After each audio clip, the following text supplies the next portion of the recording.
Yes, sir. I was teaching you the forms of the verb. Means what is the role of the forms of the verb in tenses? It was the topic. Who were present in previous class? What is the recap? You know recap?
These forms of the verb are being taught in the class. Why?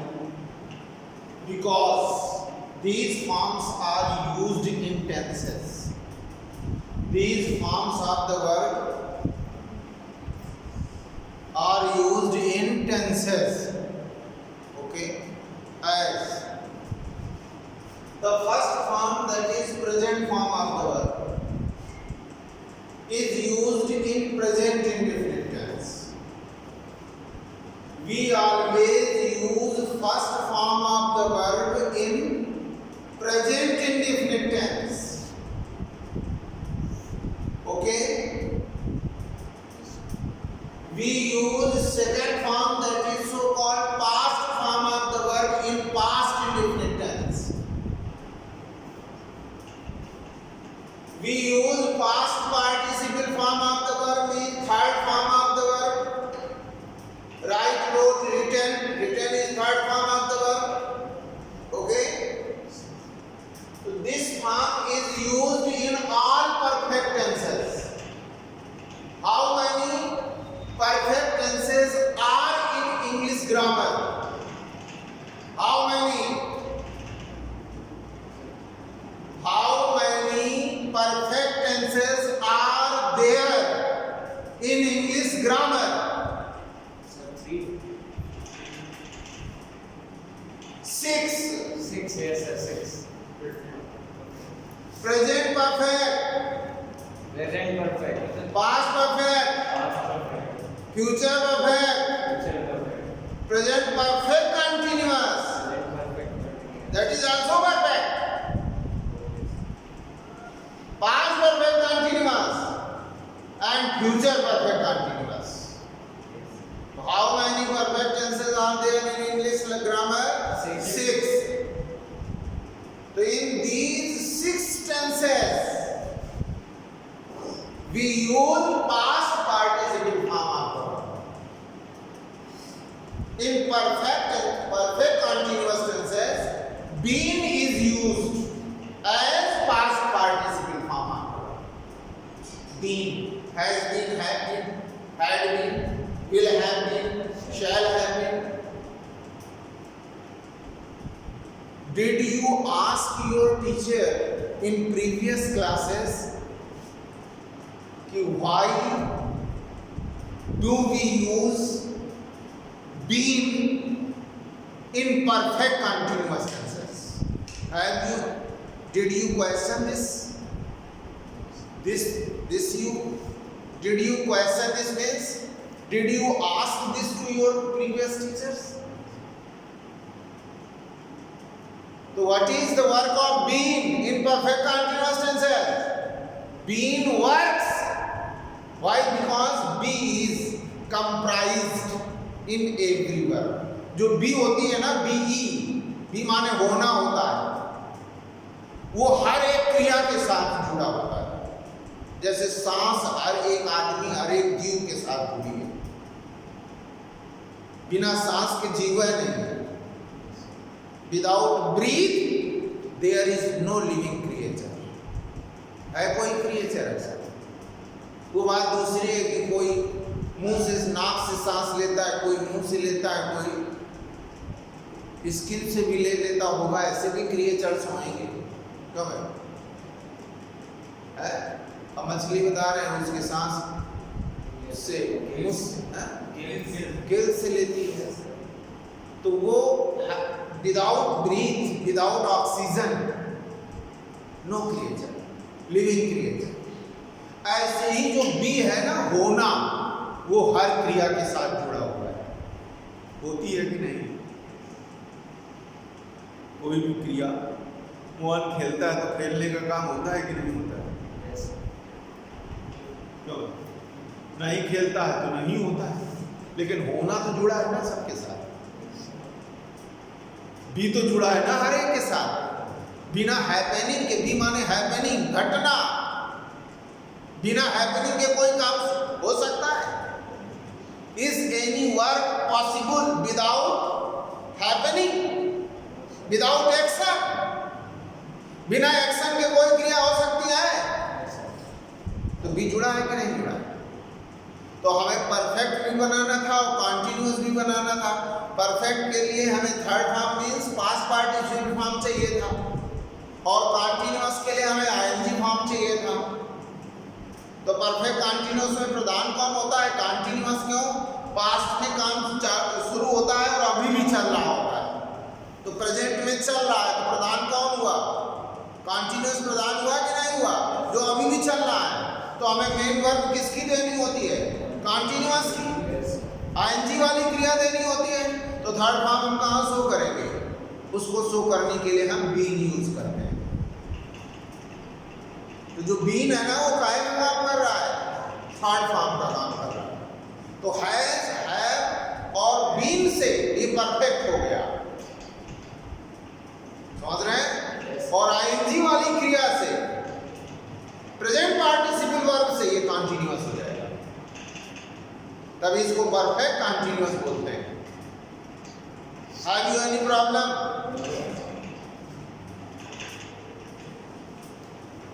तो we use third form of the verb in all perfect tenses, and we use present participle. What is present participle? Verb plus ing, verb plus ing, and this ing always added along with first form of the verb. हमेशा verb की first form के साथ में ING लगाई जाती है। Second form में कभी देखा है? रोटिंग, राइट, रोट रिटन होता है, रोटिंग देखा है क्या? रिटनिंग देखा है कभी? हमेशा कौन से फॉर्म में लगाई जाती है? फर्स्ट फॉर्म में लगाई जाती है। और ये आईएनजी है क्या? What is I N G? ये आईएनजी क्या है? सर जब कोई होना होता है उसमें आईएनजी लगाई जाती है। सॉफ्टवेयर बताओ इसका, हार्डवेयर बता दो।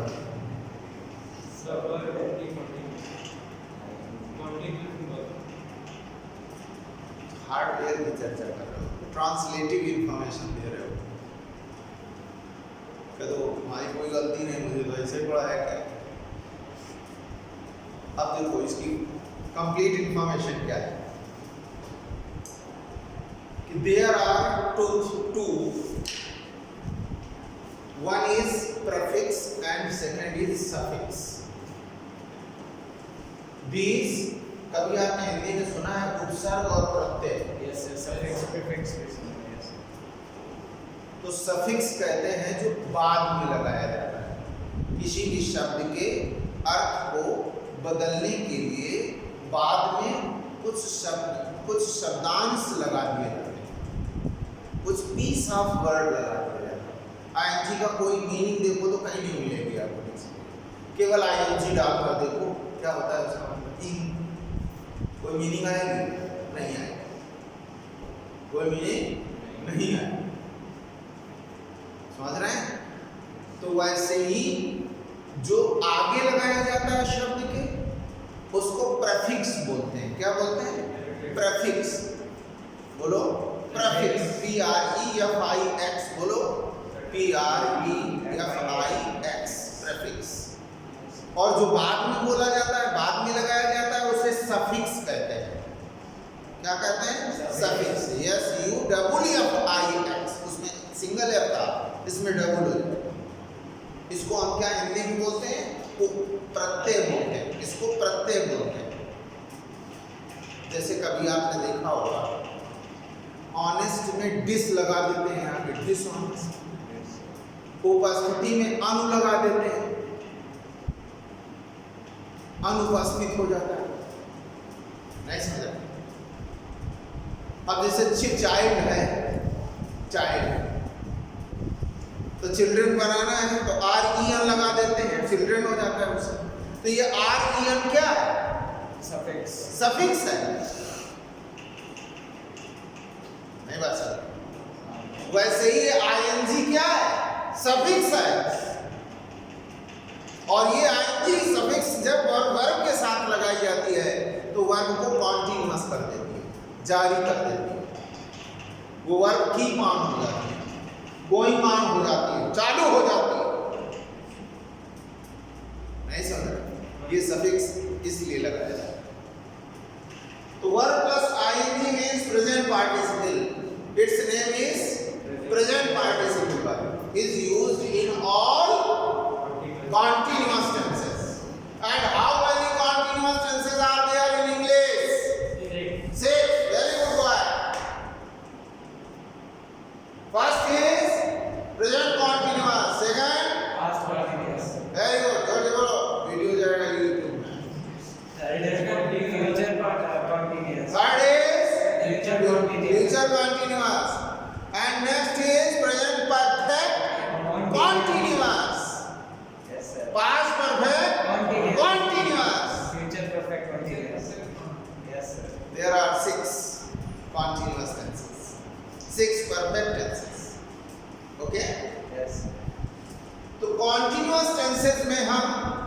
प्रेजेंट पार्टिसिपल वर्ब यूज करते हैं जितने भी हैं। तो अभी क्लियर हो गया कि जहां पर कॉन्टिन्यूअस होगा, चाहे प्रेजेंट हो, चाहे पास्ट हो, चाहे फ्यूचर हो, और चाहे प्रेजेंट परफेक्ट कॉन्टिन्यूअस, चाहे फ्यूचर परफेक्ट कॉन्टिन्यूअस, चाहे future perfect past perfect continuous, हमें आईएनजी वाली क्रिया यूज करना है, प्रेजेंट पार्टिसिपल यूज करना है।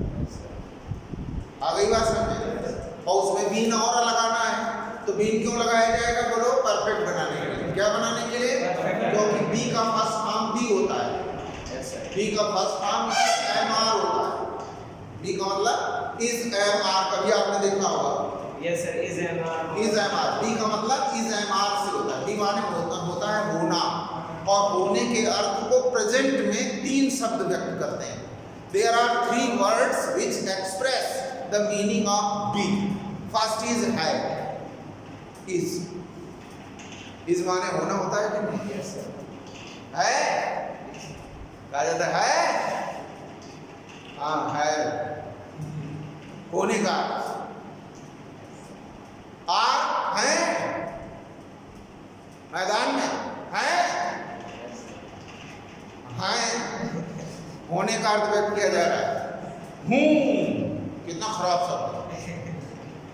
हूं, मैं हूं, इसका मतलब इसी से लग रहा है कि नहीं, ईगो से भरा हुआ है। समझ रहे? और यही बी पास्ट में जब जाता है, पास्ट सेकंड फॉर्म जो बी का होता है वो वाज पर होता है। पास्ट में होने का ज्ञान कराता है। था मतलब होने का काम पास्ट में करा रहा है। थे, पास्ट में थे। और यही काम फ्यूचर में होता है तो विल बी स्टाइल भी हो जाता है, होगा। तो फ्यूचर में भी कोई फॉर्म नहीं होता है। अरे फ्यूचर में कोई फॉर्म वर्ब का नहीं अलॉट किया गया है, क्योंकि उसमें infinitive form, there infinitive form use किया जाता है मॉडल के साथ में। उसकी अलग कहानी है। I will teach you that also.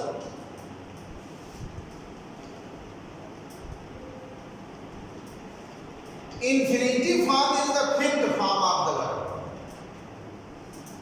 And what is its information? Not used in tenses as main verb.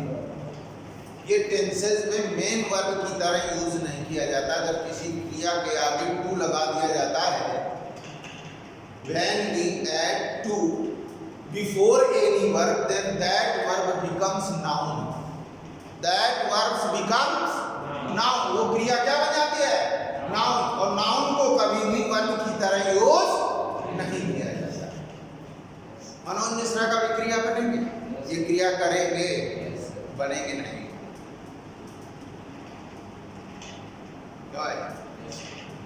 क्रिया करेंगे, मनोज मिश्रा इज टीचिंग, लेकिन ये स्वयं में क्रिया कभी नहीं बने। कोई नाउन क्रिया नहीं बनता। आपने देखा होगा to walk is useful for health कहा जाता है।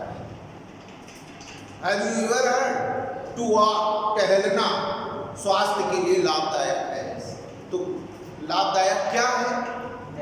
टहलना। तो ये क्या बन गया? सब्जेक्ट बना है कि नहीं बना? सब्जेक्ट की जगह में नाउन या प्रोनाउन के अलावा कुछ रखते हैं क्या? नहीं रखते हैं।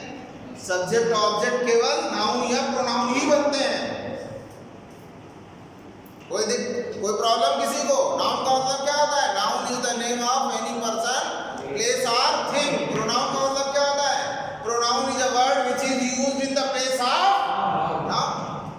तो केवल यही दो यूज किए जाते हैं, सब्जेक्ट की जगह में, ऑब्जेक्ट की जगह। कोई दिक्कत? तो सबको टेंसेस की वर्ब मालूम हो गई। Once again repeat this. First form is used in present indefinite.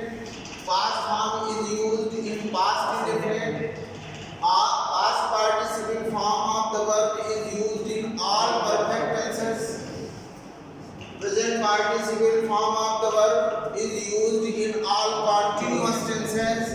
And this infinitive verb is not used as verb in the tense. कोई पूछे क्यों? क्या जवाब दोगे? सर क्योंकि वो नाउन बन जाता है। वर्ब नाउन बन जाती है, तो नाउन बनकर फिर वो वर्ब काम करेगी। वो टेंस के अकॉर्डिंग यूज नहीं की जाएगी, मतलब टेंस के फॉर्मेशन में नहीं आएगी। टेंस के फॉर्म को बिलोंग नहीं करेगी। तो ये 4 फॉर्म जो हैं, we use these 4 forms besides infinitive. Infinitive के अतिरिक्त we use these forms in tenses. Okay, have you any problem? No sir. अब एक बहुत बड़ी प्रॉब्लम है। There is a great problem before you to understand what कि we use singular verb with singular subject and plural verb with plural subject। ये हर एक tense के word का ये कोई सेंटेंस की फ्रेमिंग है कि एक वचन क्रिया के साथ हम एक वचन कर्ता यूज करते हैं और एक वचन बहुवचन कर्ता के साथ हम बहुवचन क्रिया यूज करते हैं। We use singular verb with singular subject and plural verb with plural subject. plural subject। Okay, तो इसका मतलब क्या हुआ? इसका मतलब वो ये हुआ कि हर टेंस में वर्ब सिंगुलर होगी और प्लूरल। हर टेंस में वर्ब सिंगुलर भी होगी और प्लूरल, क्योंकि हर एक टेंस में सिंगुलर सब्जेक्ट आएगा या प्लूरल सब्जेक्ट आएगा। बोलो, अरे लड़के मैदान में खेल रहे हैं, प्लूरल हो गया, और लड़का मैदान में खेलता है, खेल रहा है, ये सिंगुलर हो गया। तो हर एक टेंस में, in each tense, I am not telling every, you know what is the difference between every and each?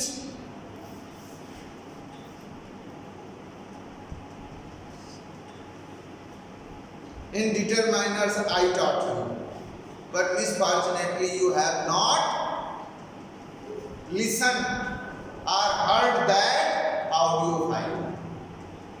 Audio file में हमने ये पढ़ाया है डिटरमाइनर्स। एक बार फिर से हम भेजेंगे, आप उसको सुनिएगा, मजा आएगा। समझ रहे हैं? देखो, स्टूडेंट को मजा किसमें आनी चाहिए? पढ़ाई में। और टीचर को मजा कहाँ आनी चाहिए? इसके अलावा अगर कहीं मजा ले रहा है तो गड़बड़ है, प्रॉब्लम है उसके साथ। जिसका जो करियर है उसी में तो मजा आना चाहिए ना उसको। टीचर को अम्यूज किसको? अपने क्लास को अम्यूज करना चाहिए, टीचिंग को अम्यूज करना चाहिए। नहीं थक जाएगा, टायर्ड हो जाएगा, एग्जॉस्टेड हो जाएगा। क्या बोल रहे हैं? ये भी आ रहा है।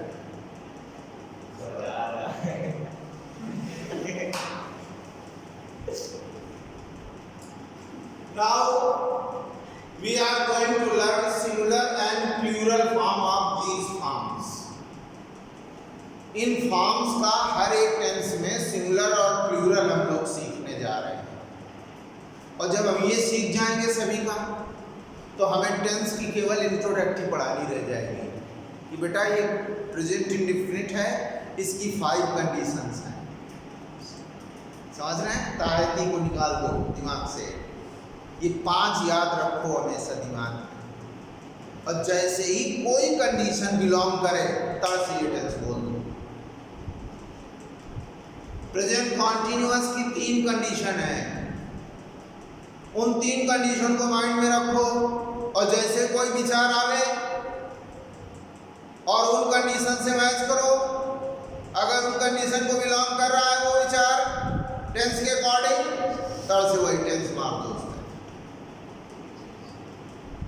नहीं जिंदगी भर ट्रांसलेशन करता रहेगा तुम्हारा दिमाग। कभी भी ये English will never be yours, English will never be yours, you will have to make this English yours. तुम्हें अपनी इस भाषा को अपनी भाषा बनानी है, because it is career making language. It is career making language,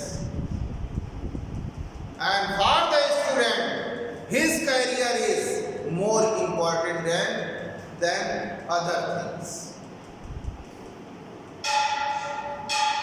विद्यार्थी के जीवन में सबसे महत्वपूर्ण कौन सी चीज है? उसका कैरियर। इसकी व्यवस्था